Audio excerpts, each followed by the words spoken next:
Assalamualaikum warahmatullahi wabarakatuh. Saya Putri Syifa Syairah. Di video kali ini, saya akan membahas mengenai analisis dan penilaian risiko di dapur.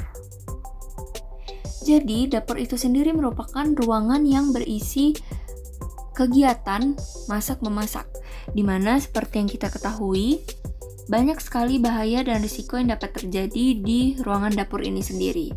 Nah, di video kali ini, saya akan membahas mengenai bahaya dan risiko apa saja yang dapat terjadi di dapur, sekaligus analisis dan penilaian risikonya. Sebelum memasuki bahaya dan risiko yang terjadi di dapur, saya akan memperkenalkan bagaimana bentuk dari tabel matrik penilaian risiko. Jadi, matrik penilaian risiko ini di dalamnya terdapat frekuensi terjadi dan keparahan yang akan didapatkan seperti pada gambar. Selanjutnya, bahaya dan risiko yang dapat terjadi di dapur ini sendiri, yang pertama yaitu bahaya fisik. Nah, yang pertama, bahaya yang dapat bersumber dari listrik. Sebagai contoh, ketika tangan kita basah dan akan mencabut stop kontak, maka hal tersebut akan menimbulkan risiko tersetrum. Nah, analisis yang dapat kita ambil dari kejadian ini yaitu frekuensi sangat jarang dan keparahan yang akan didapatkan yaitu sedang, sehingga risiko akibat bahaya listrik ini sendiri adalah risiko sedang. Kemudian, yang kedua, bahaya yang bersumber dari benda tajam seperti pisau, gunting, dan lain-lain itu akan menimbulkan risiko terjadinya luka, tertusuk, atau tergores. Nah, analisis yang dapat kita ambil yaitu frekuensi terjadi yaitu sedang dan keparahan yang didapatkan yaitu sedang. Lalu, kesimpulannya yaitu risiko dari bahaya benda tajam ini sendiri yaitu risiko sedang.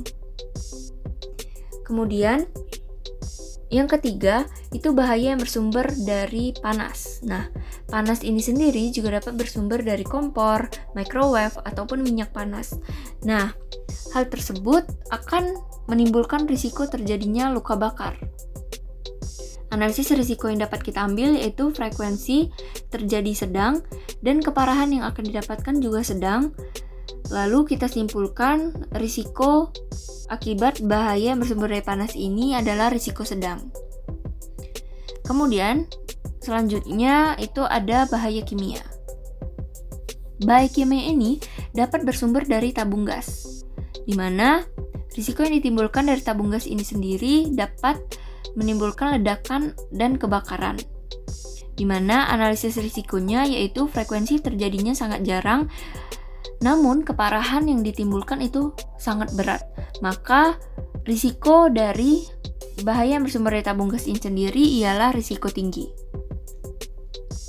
Kemudian, yang kelima yaitu bahaya yang bersumber dari sabun cuci piring. Sebagai contoh, saat kita terlalu sering terpapar kandungan-kandungan kimia yang ada di sabun cuci piring, maka hal itu akan menimbulkan risiko terjadinya kulit kering.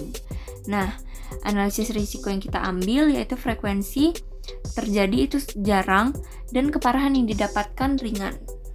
Jadi kesimpulannya, risiko akibat bahaya sabun cuci piring ini yaitu risiko sedang. Kemudian bahaya biologi. Bahaya biologi juga dapat bersumber dari faktor lalat. Nah, saat lalat hinggap di makanan itu sendiri, maka makanan itu akan tercemar bakteri-bakteri yang dibawa oleh lalat. Maka risiko yang akan ditimbulkan yaitu sakit perut atau diare. Analisis risikonya yaitu frekuensi sedang dan keparahan sedang. Jadi kesimpulannya risiko sedang. Yang terakhir ada bahaya ergonomi. Bahaya ergonomi dapat bersumber dari postur tubuh saat memasak. Kemudian postur tubuh yang tidak baik itu akan menimbulkan risiko nyeri otot dan pegal-pegal. Jadi analisis risiko yang didapat yaitu frekuensi sedang dan keparahan sedang. Jadi dapat disimpulkan bahwa risiko dari bahaya ergonomi ini ialah risiko sedang. Sekian bahaya dan risiko sekaligus analisis dan penilaian risiko yang dapat saya bahas. Terima kasih. Wassalamualaikum warahmatullahi wabarakatuh.